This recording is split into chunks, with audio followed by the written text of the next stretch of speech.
All right. Okay. Let's do this. Um,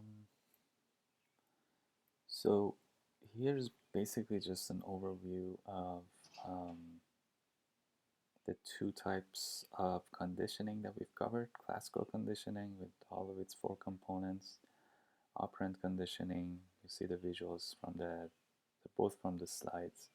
Um, yeah. So some things to note about classical conditioning. One thing is, remember, the unconditioned response is always the same as the conditioned response.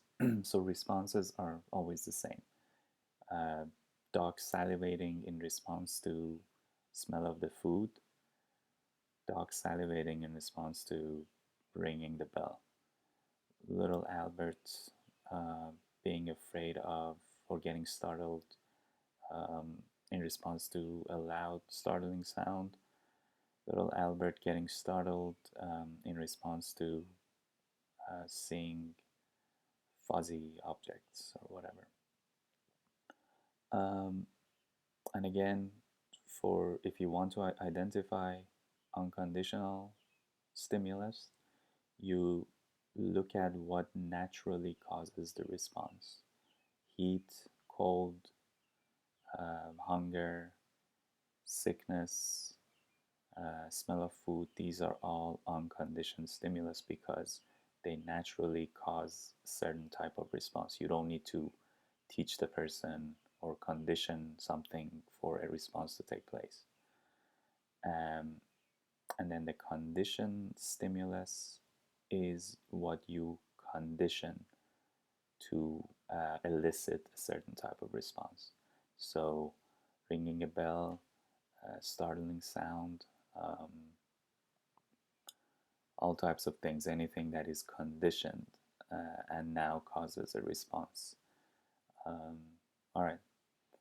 And I mean, we have discussed all of these and everything that I just said in at length in the lecture recording and on the slides. And it's all obviously in your book too. So make sure to go back, read through those examples. Make sure to go to Blackboard and do the practice exercises for um, the behavioral exercises that I've posted in the module, behavioral module. Make sure you do those and you read through my responses there, my answers there, and make sure it makes sense.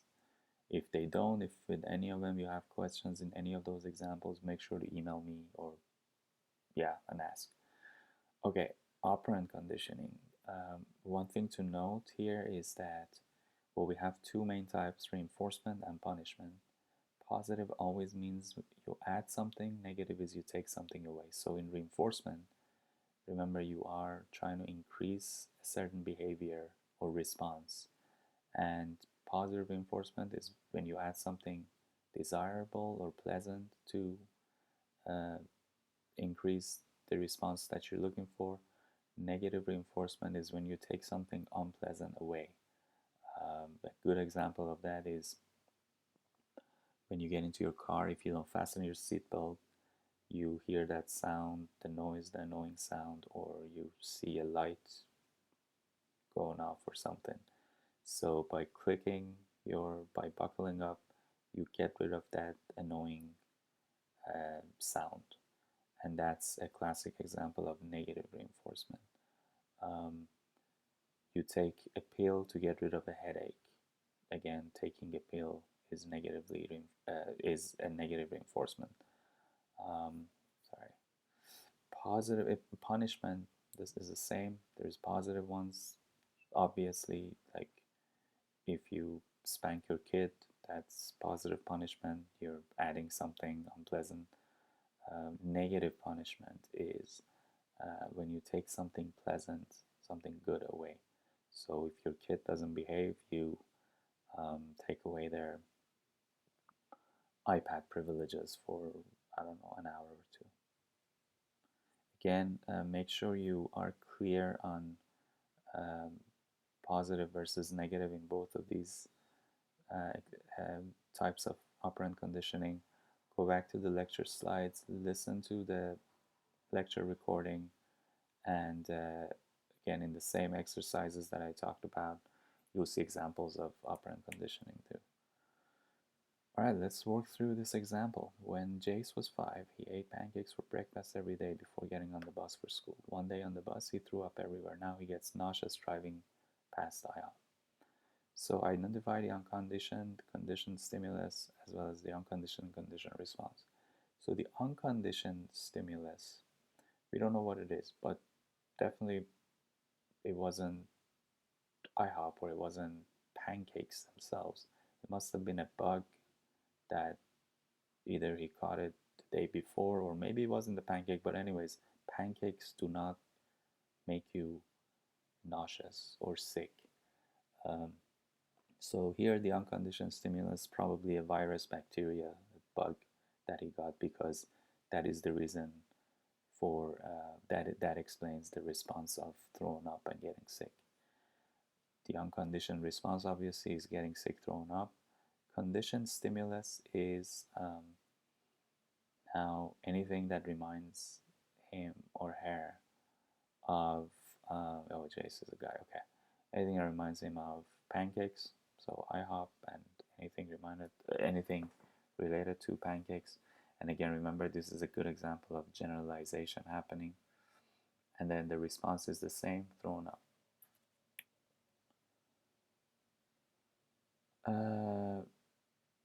Okay, do this on your own first before listening to my response. So pause the video and do it by yourself. So again, this is a classic example of negative reinforcement. So you take your medicine to get rid of these unpleasant feelings. So taking the medicine is reinforced. Again, pause the video and try to do this on your own before listening to my response. Okay, so what is this? It is a positive punishment, example of a positive punishment, because the instructor is embarrassing the student by what's he doing? Answering the call, yeah. So yeah, that's a positive punishment. Pause the video and do this on your own. Positive reinforcement. Again, pause the video, do this on your own. Negative reinforcement, or sorry, negative punishment, taking something good away, taking the money away if you don't do your job well. Other terms you want to be familiar with or know what they are: extinction and generalization. Extinction is when, if a pairing of the conditioned stimulus and response doesn't happen for a while, the conditioning goes away. So in the Pavlov's dog's example, for instance, remember he conditioned the dogs to salivate every time he rang a bell. If he keeps ringing the bell without presenting the food for, I don't know, 14 times or so, after a while the conditioning goes away. So after a while the dogs won't salivate anymore to the sound of the bell. So in a way you could think of it that conditioning is short-lived. If pairing ceases to exist for some time, then the conditioning will go away. Generalization is what happens when you basically saw in the IHOP example. Yeah, so originally the conditioning happened between pancake and getting thrown up, but now other things that remind the person of pancake, like such as seeing the sign of IHOP, would elicit the same response. And you saw the same thing in little Albert's experiment, that even though the conditioning was between, I think, a rabbit and the startling sound, anything that even remotely looked like the rabbit elicited the same response, such as Watson wearing the mask with fur on it, or a fur coat. All right, so don't worry about the systematic desensitization for part. You want to know these things from that lecture, the social learning lecture. Definitely know locus of control. You want to be able to identify them in examples, which is coming up next. So pause this video, read this, and try to identify the locus of control for each one of these three people, and then listen to my response. Okay, so let's see. Luna attributes this to the times that she slacked off and admits that if she had tried harder, she could have earned it. So what kind of a locus of control is that? It's an internal locus of control because Luna is attributing it to something that she did or didn't, as opposed to it being caused by forces outside of her control. Nicola attributes it to politics, saying that the teachers never liked her and that's why she didn't always earn perfect grades.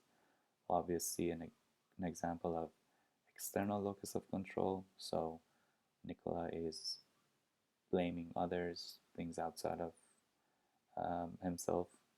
Lola shrugs her shoulders and says, "Oh well, I guess it wasn't meant to be."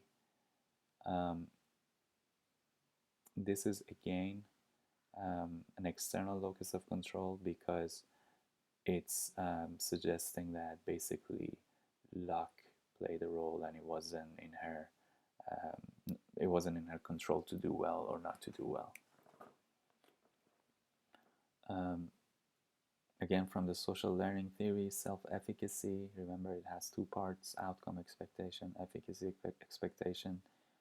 Goal setting, a good goal has three parts. If you are unclear on these, go back to the lecture recordings and lecture slides, the third one in the behavioral module, and listen to that. Okay. Hugo doesn't have much faith in himself or his abilities. He decided to work on this by doing lots of small tasks that he does very well. What will this do to his self-efficacy, or will this increase his self-efficacy? Answer for yourself, pause, answer, and then listen to my response. Okay, no, it doesn't do much to his self-efficacy because remember, a good goal or a good task in order to increase self-efficacy needs to be moderately difficult. If you do something super easy every day, it's not gonna do much in terms of your increasing your belief in your abilities. Okay.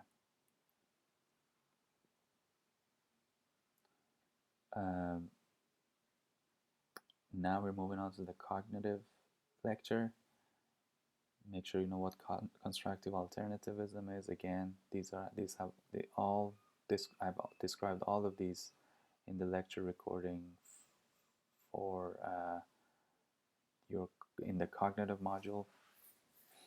So you've got to know what all these are. You want to be able to identify A, B, and C in examples. So again, remember, A is the antecedent event, B is the belief, C is the emotional or behavioral consequence. You want to know the components of cognitive therapy. Okay, pause the video and work through this on your own and then listen to my response. Okay, let's see here. So this is from, also another important thing, please go and do the cognitive distortion exercises that I emailed yesterday. So this is from one of those examples, but from this time from the point of view of the barista. So what's going on here?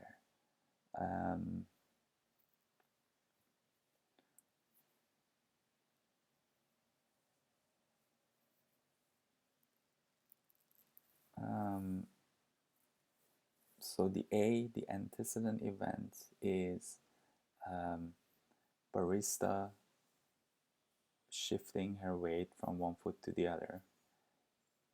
B is the belief that is formed by the customer that the barista is judging me, that's why she did that. And then C is the emotional consequence of getting angry, the customer getting angry and yelling.